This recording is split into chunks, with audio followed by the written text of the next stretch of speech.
I'm Seth Lerer.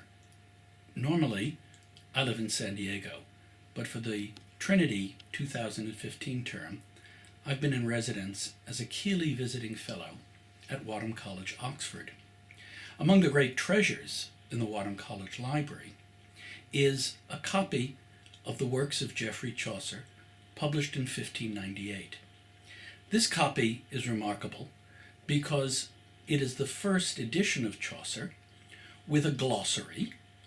It's one of the first editions of Chaucer in which the text is printed in old black letter and the annotations and surrounding material are in Roman type. But it's also remarkable because the Wadham College Library copy was owned by an alumnus of Wadham College named Richard Warner.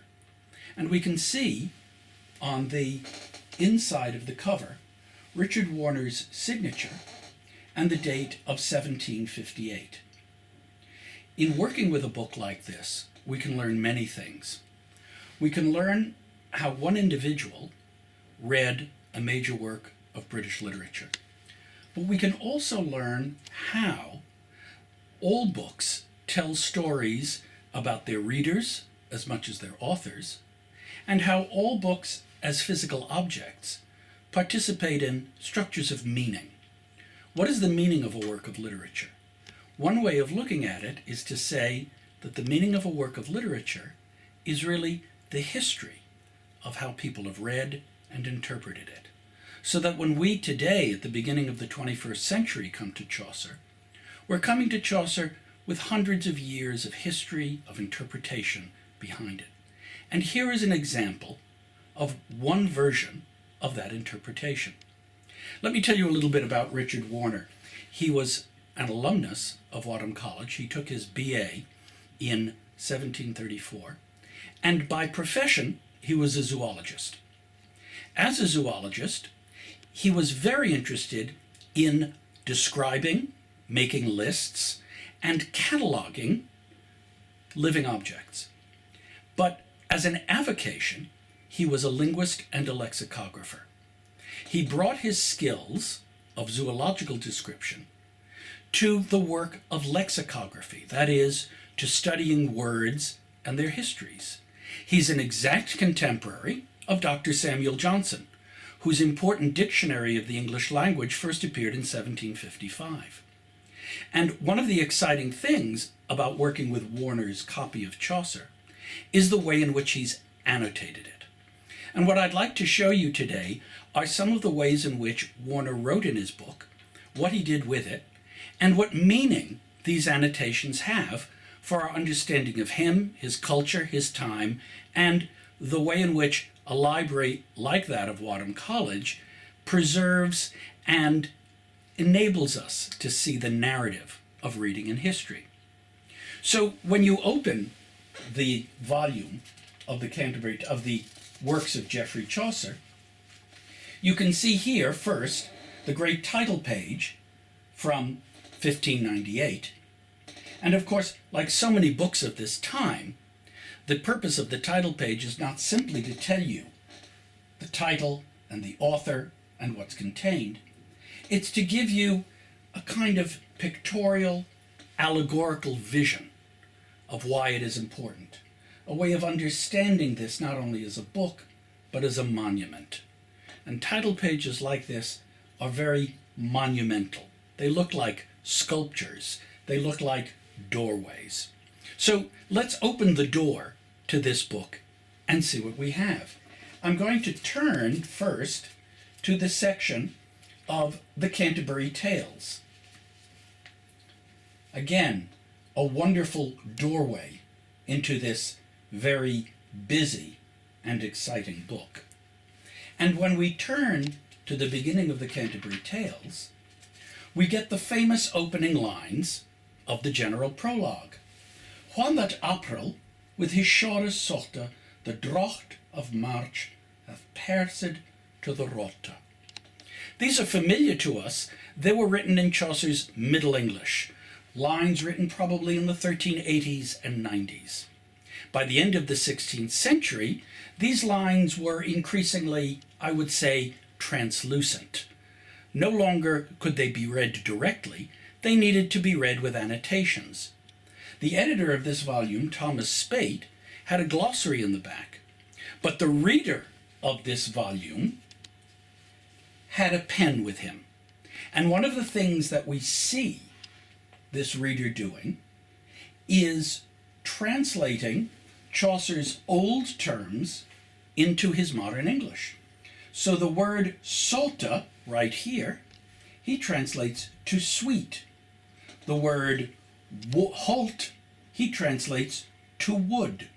The word seca, he translates to sick. Sometimes he does more. In the description of the knight, we're told, of fustian he weared a jipoon, all besmottered with his haberjoon. And our reader has written, in a beautiful mid-18th century hand, an upper coat dirtied with his armor. This is not just a translation of a word, it's a translation of a line and the sense. And as we read through Warner's copy, what we see is an individual engaging in an active way with the book. Today we are taught never write in a book, certainly never write in a library book, and never write in an old library book. But in Warner's time, indeed well into the end of the 19th century, people were encouraged to interact in a direct way with their books.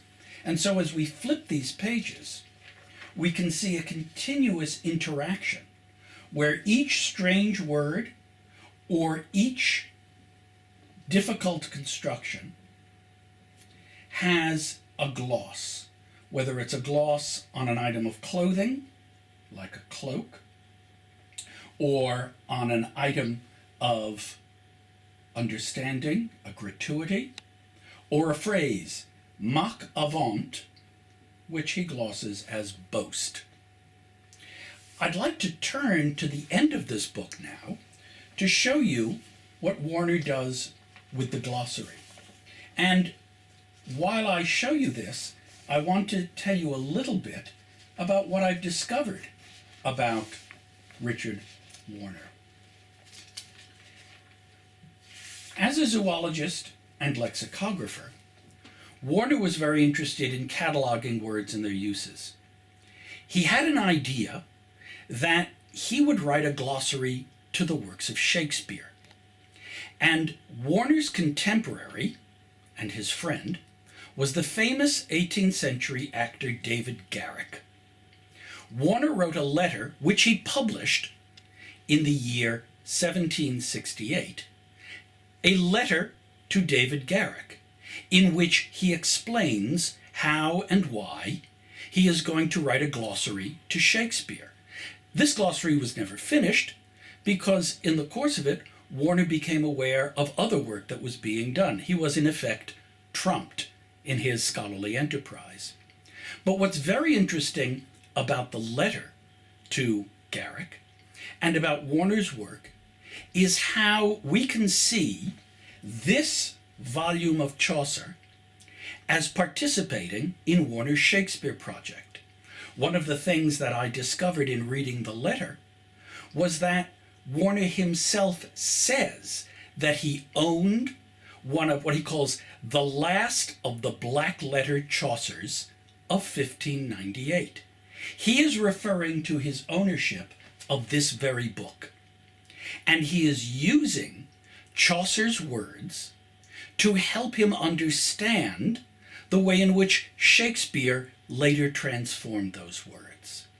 This is fascinating because it shows us how a book participates in a life of scholarship and in a life of reading. What's also fascinating is to look at individual words and what they tell us. Here's the word galosh. In Speight's edition, it's glossed a kind of shoe. Warner has written a galoccio. Now, we think of the word galoshes, especially in America, as a colloquial term for an overshoe. But in Chaucer's Middle English, And throughout the early modern period, it was perceived not only as a particular kind of footwear, it was perceived as a word that had an uneasy relationship to the English language. It was a loan word. It was a word that came from the Romance languages, French and Italian, and it was a word that connoted a very particular style of footwear. This is one reason why, I think, Warner writes the word galoccio in here. While I was originally researching this book in the Wadham College Library, I was researching it by setting it against the first edition of Samuel Johnson's Dictionary of the English Language, published in 1755. The word galosh in any form does not appear in Johnson's dictionary, even though this was a word that goes back at least to Geffrey Chaucer, and it was a word that would have been well known in the 18th century. Why does it not appear in Johnson's dictionary in the first edition? Most likely, Johnson thought it to be a loan word, or it to be a word not fully in the English vocabulary, or a word too technical, or a word too restricted in usage. Whatever reason, it's fascinating to see the way in which a contemporary amateur scholar creates, in effect, an additional lexicon of words that did not appear in the most famous dictionary of his time. Reading a book like this, working as a scholar with texts like this, show me over and over again that reading is a physical process, and that it's not so much what's inside the book as what's on the book that tells you what its historical and cultural meaning is. In the annotations of Richard Warner, we can see an 18th century Englishman looking at words the way he looked at plants and animals. We can see him making lists and taxonomies. We can see him trying to understand and translate his world. And when we set this very book against Warner's other projects, like his planned dictionary, when we set this book against Warner's friends and correspondents, like the great actor David Garrick, and when we read it against contemporary books like Samuel Johnson's dictionary, we learn a great deal about what we may say the literary and intellectual culture of the mid-18th century in England was. It was a world fascinated by words. It was a world in which the language was changing, and a world in which the literary inheritance needed constantly to be explained and translated. As a teacher of the medieval and the early modern period, I try to communicate to my students as well exactly what it means to translate, not just to write individual words in your edition to change from the Middle to the modern English, but to move a work of an early culture into a modern culture, and to ask ourselves, why does it still have meaning today? The story of Richard Warner and his Chaucer edition is one chapter in that larger narrative of how people made meaning out of the literary past, and why the preservation, conservation, and scholarly use of books like this still matters. It's not enough to read in facsimile. It's not enough to read in modern edition. We still need the physical artifacts. And with a library like that at Wadham College, we can see how opportunities for reading and scholarship still exist with books whose treasures and surprises are there every time we open the door.